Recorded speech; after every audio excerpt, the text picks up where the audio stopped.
The Caribbean Sea was calm that morning, or at least that's how it appeared at first glance. Blue water stretched endlessly under the blazing tropical sun, and the white sails of Spain's mighty treasure fleet shimmered against the horizon. But behind this beautiful scene, there was tension, an uneasiness that no sailor could ignore. It was 1654, and Spain was still the richest empire on earth, feeding its hunger for gold and silver through its colonies in the Americas. Each year, treasure fleets loaded with unimaginable wealth left ports in South America, bound for Spain. They carried silver bars mined from the mountains of Potosi in Bolivia, gold from Colombia, emeralds, pearls, and rare goods from across the New World. And at the center of this empire's most important lifeline stood one ship, the Capitana. She was no ordinary vessel. The Capitana was the fleet's flagship, a galleon built for both war and treasure. Stout, wide, and heavily armed, she was meant to defend Spain's wealth from pirates, storms, and enemies. But she also carried the greatest cargo of all, the king's treasure.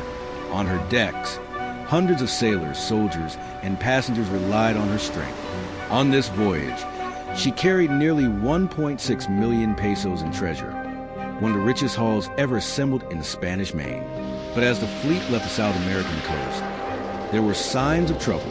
The Capitana was overloaded. In their greed, officials had stuffed her hold with far more than she was meant to carry. Chests of silver were stacked on top of one another, barrels of goods wedged into narrow spaces, and personal treasures of the crew and passengers filled every corner. The ship groaned under the weight. Her waterline sank low, too low, and some of the old sailors whispered that no ship, no matter how mighty, should be pushed this far. The fleet sailed north, hugging the coast of South America, before turning toward the Caribbean Sea. But the waters they were entering were some of the most treacherous in the world.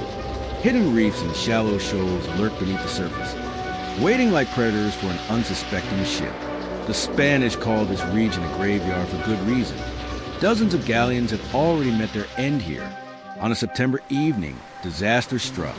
The fleet was passing near the coast of Ecuador when the Capitana, weighed down by her impossible burden, struggled to stay steady. The currents pulled hard, and the ship's helm fought against them. Night was falling, and the water ahead looked deceptively calm. The captain gave orders to hold course, and then came the crash. The Capitana struck a reef with such force that sailors were thrown from their posts. The timbers of the great galleon groaned and cracked. Water gushed into her lower decks, and the treasure, the very wealth that had made Spain powerful, was now dragging her under. Panic spread instantly. Men scrambled to pump water, but it was useless. The sea poured in faster than any crew could fight. Some sailors begged to jettison the cargo, to heave the silver overboard and lighten the load, but others hesitated. The king's treasure could not simply be tossed into the sea. Orders clashed. Time ran out. Within minutes, the Capitana tilted dangerously. Sailors and soldiers clung to the rigging. Passengers screamed, and the ocean swallowed her whole. The sound of the mighty ship breaking apart was said to echo across the night. In the chaos, men threw themselves into the water, clinging to planks, barrels, anything that would float. When the sun rose the next morning, the Capitana was gone. More than 100 lives had been lost, and with them, Spain's treasure, tons of silver, gold, and jewels, lay buried beneath the waves. But the story didn't end there. For the Spanish crown, this wasn't just a tragedy. It was a financial disaster. The Capitana's cargo represented not only the king's wealth, but also the livelihoods of merchants, soldiers, and officials across the empire. And so, almost immediately, Spain launched one of the most desperate salvage operations of the 17th century. Divers, using nothing but primitive equipment and their own lungs, were sent down into the dangerous reefs. They tied ropes around chests of silver and hauled them up, working day after day in the sweltering sun. Sharks circled, the currents battered them, and accidents claimed more lives. But the treasure was too valuable to abandon. Slowly, piece by piece, Spain recovered some of what had been lost. Silver bars were dragged back to the surface.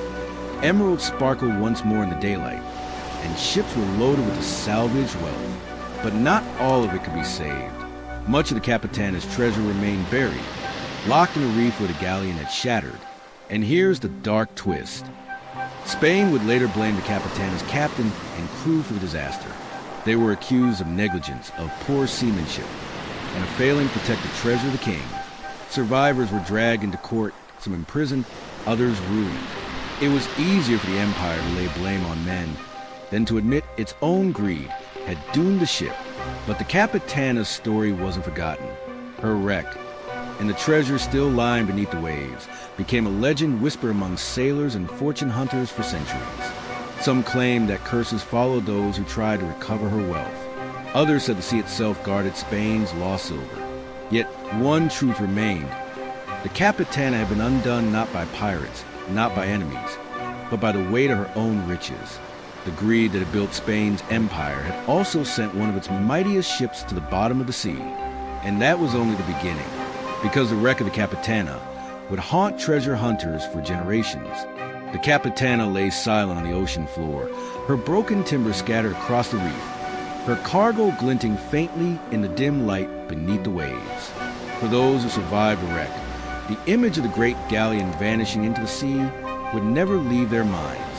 Some swore they could still hear the cries of drowning men in their dreams, while others believed the treasure had cursed them for daring to carry so much wealth on a single voyage. But for the Spanish crown, grief had little place. Loss of life was tragic, yes, but the loss of treasure, that was unacceptable. Spain's empire ran on silver, and every peso mattered. Without it, armies could not be paid, debts could not be settled, and the monarchy's fragile power would crumble. So, in the months that followed, the wrecked site of the Capitana became the focus of one of the most determined salvage efforts of the 17th century, the desperate salvage. In those days, salvage was a brutal business.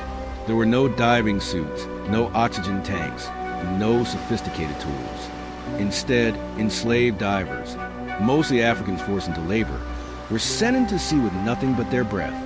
Weighted stones were tied to their bodies to drag them down to the wreck. Once below, they worked frantically, tying ropes around treasure chests or prying loose silver bars with bare hands before rushing back to surface or air.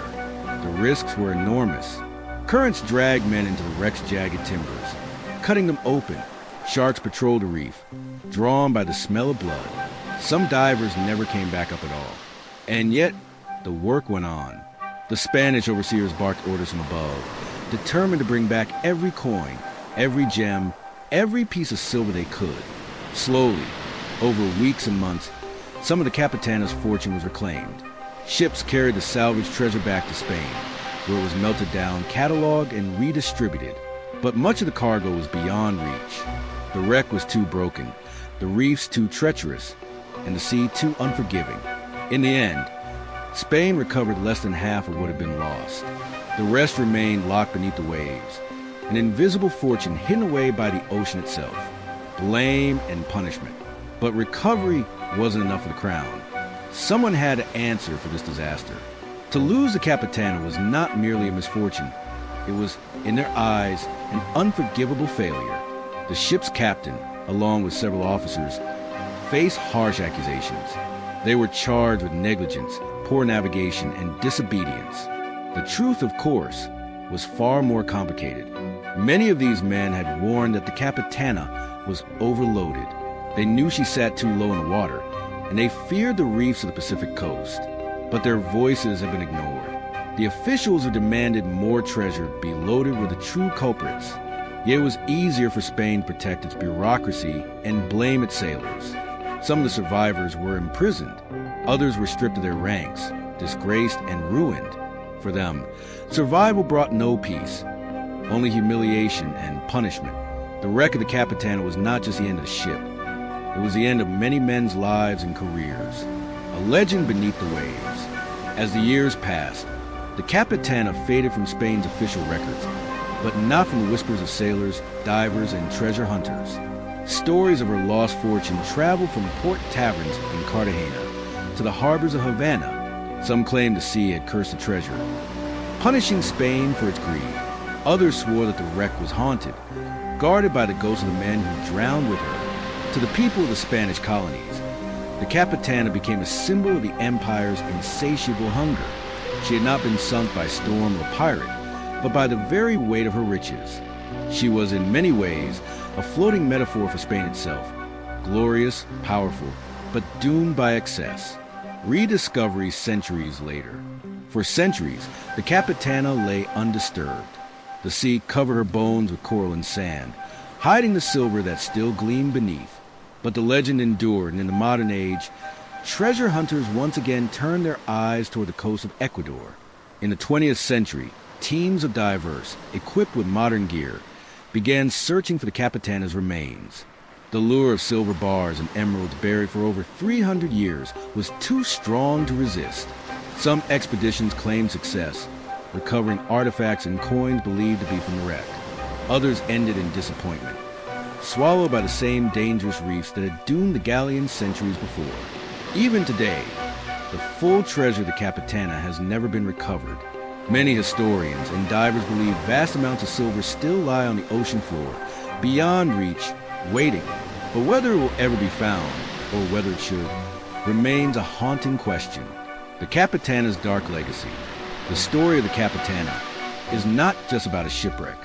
It is about the dangers of empire, the cost of greed, and the fragility of human ambition in the face of nature's power. Spain built her as a symbol of dominance, a fortress at sea. Yet in the end, she was brought down not by enemy cannons, but by the reckless decision to overload her with more wealth than she could bear. Her wreck taught lessons that Spain itself never fully learned. In the decades that followed, more treasure ships would sink, some in storms, others to pirates. The empire's obsession with silver and gold made it wealthy, yes, but also reckless.